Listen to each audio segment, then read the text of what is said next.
Este mes de septiembre es conocido como el mes de la patria y creo que es una fecha propicia, un mes propicio para preguntarnos qué es ser mexicano. Y de palabras de Yasnaya Elena Aguilar, Mije, lingüista, académica, activista, esa respuesta puede ser muy complicada para muchos en cómo construir la mexicanidad, porque me parece, has dicho, Yasnaya, que lo mexicano se ha encargado de negar lo indígena. ¿Cómo estás? Buenos días. Hola, buenos días. Muchas gracias por la invitación. Y bueno, pues sí, efectivamente hay toda una problematización que toca muchos puntos como la identidad, pueblos indígenas sobre lo mexicano, ¿no?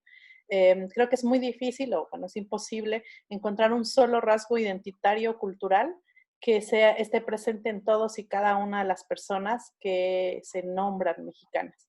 En ese sentido, creo que ser mexicanos es un estatus legal, simplemente, eso es un rasgo legal.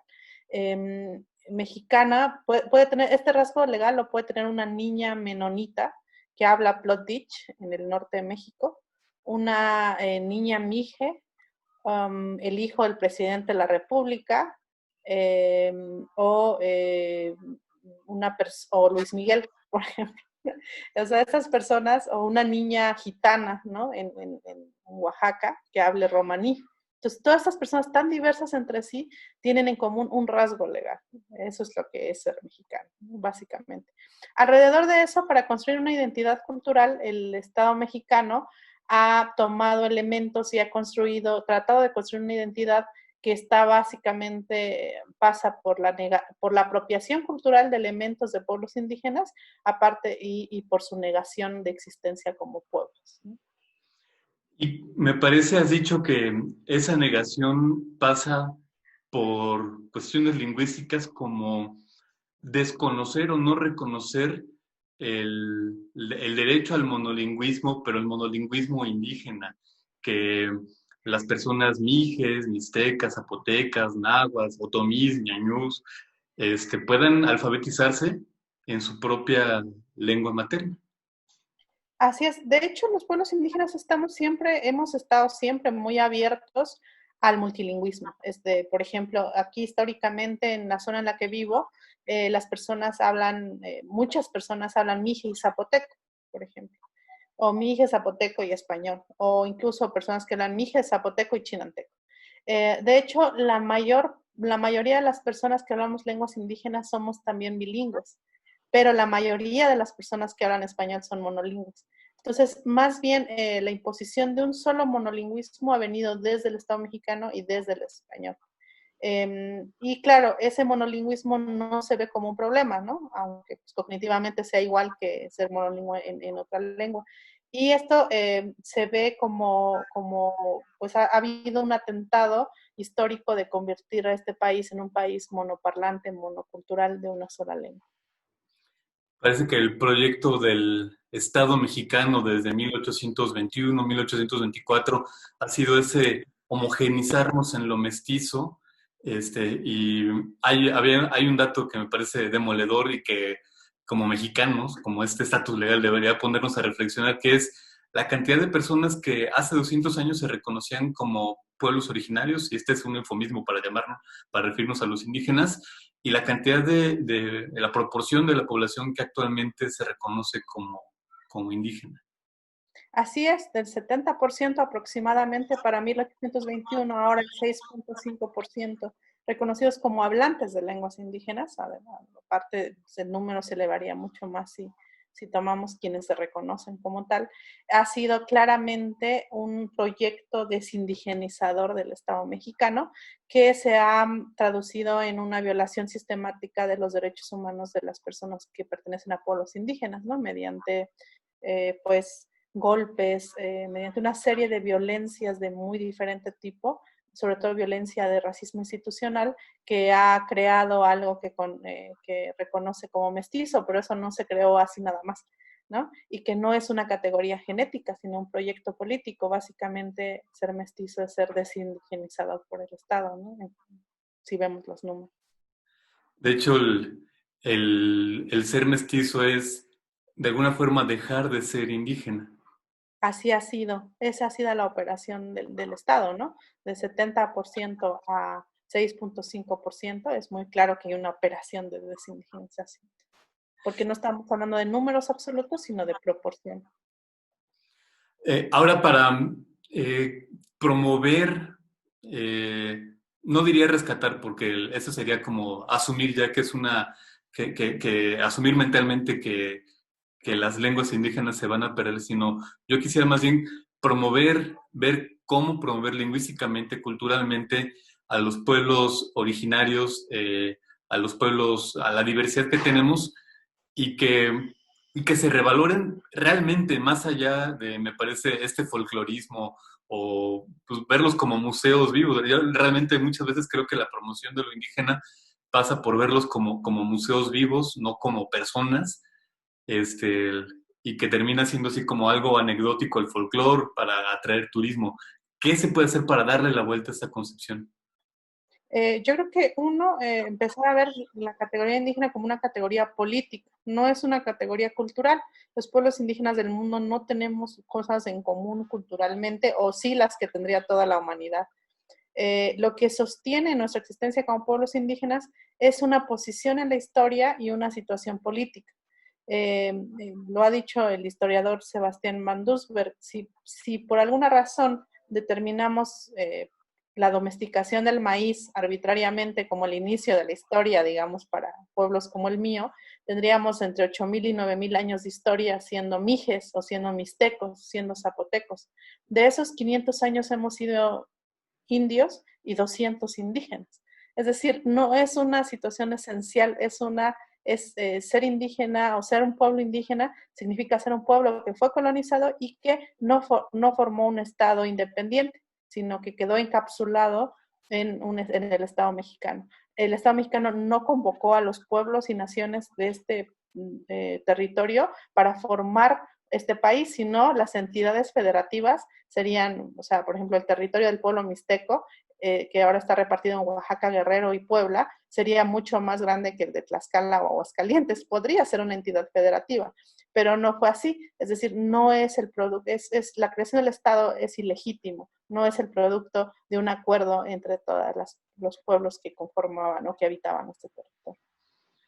Lo cual me parece imperativo que haya una reconciliación primero, ¿no? es, Antes de haberla, digamos, es difícil reconciliarte con alguien que te sigue. Voy a hacer una metáfora. Si alguien te está ahorcando, no vas a pensar en lo primero que es reconciliarte con esa persona que te está ahorcando. Lo que necesitas es primero que te deje de ahorcar. Ya luego nos sentamos y vemos si podemos perdonarnos y si hay una disculpa, ¿no? El asunto es que la opresión estructural, si vemos cómo está funcionando el sistema de salud, el sistema judicial, la opresión es continua y sigue. Entonces, lo que necesitamos antes de pensar tal vez en una reconciliación es que cese la opresión. Primero, el reconocer el racismo, yo diría clasismo, racismo estructural, y ya después una disculpa desde lo mexicano hacia lo originario. Yo creo que sobre todo desde el Estado. O sea, aquí tenemos que saber quién está implementando y que sigue, ¿no? Sobre nuestros territorios. O sea, aun cuando el marco legal dice una cosa, esa opresión, esa violencia es continua, todo el tiempo está ahí al enfrentarse al sistema judicial, al sistema educativo, la opresión continúa. En ese sentido es el Estado, sobre todo, ¿no? Y el Estado ha educado desde la escuela a obviar o despreciar o ver esto como museo. Entonces yo creo que sobre todo aparte de la reconciliación social, que es muy importante que la sociedad civil hispanoparlante presione para que esto cambie, es verdad, pero hay que saber que es una situación dada desde una situación de poder, desde el poder del Estado.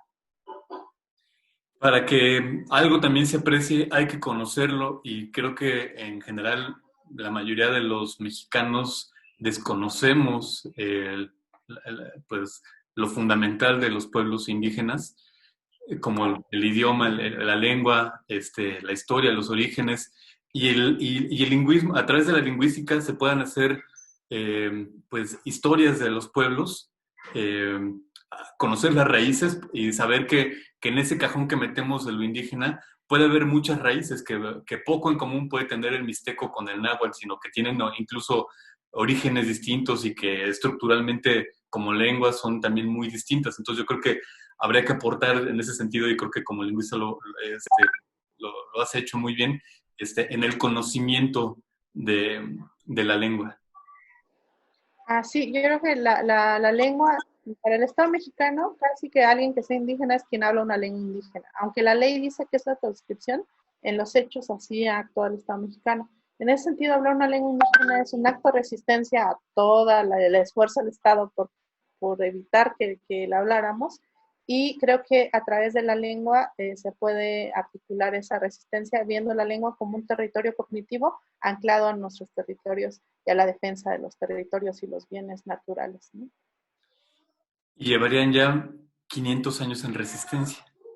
Así es, eso reconfiguró, bueno, hay que saber que se calcula más o menos que después de la guerra de conquista, de todo el proceso entre enfermedades, guerras, hambrunas, 9 de cada 10 personas nativas murieron. Entonces, imagínate, hasta el clima cambió, dicen varios especialistas, de la cantidad de gente que murió. Entonces, eso se tuvo que reconfigurar y creamos muchas estructuras que nos han servido para resistir desde entonces hasta ahorita. A pesar de tanta pues guerra en contra, muchos pueblos pues desaparecieron, como en el norte del país, que fueron exterminados. Y a pesar de todo lo que nos ha dicho y hecho desde el poder, aquí seguimos hablando nuestras lenguas y siguiendo defendiendo nuestro territorio. Pues creo Sí, que, estamos contra toda expectativa, estamos aquí. creo que tenemos mucho que aprender como Estado mexicano, pues llevamos 200 años y estamos ahorita en un momento crítico en el que parece que nos estamos desmoronando como país por la crispación política. Creo que habría que echarle un vistazo a la historia de los pueblos originarios y aprender algo de los 500 años en resistencia. Sí, sí, sí, yo creo que algunas estrategias nos han funcionado y yo creo que podría en una conversación poder pensar ante el cambio climático que viene y con todo lo que eso va a generar en desigualdades, creo que desde los pueblos indígenas podemos, por así decirlo, pasar algunos tips que nos han funcionado para estar aquí contra toda expectativa. Pues habrá oportunidad de platicar, yo creo, de esto y de los indígenas en el entorno urbano en el Hey Festival, que está por comenzar ya en esta versión digital, y será seguramente un placer escucharte en este conversatorio que tendrás en el Hey Festival. Así mucho, yo agradezco mucho al Hey y la posibilidad de poder pues dialogar con Darrell, este gran escritor Cree, que además admiro mucho al pueblo Cree. Pues yo te agradezco mucho, me has dejado con tus palabras, con lo que has dicho, conmovido, y ojalá tengamos oportunidad de platicar en otras ocasiones, Yasnaya. Claro que sí, muchísimas gracias por su interés y su tiempo. Muchas gracias, hasta pronto.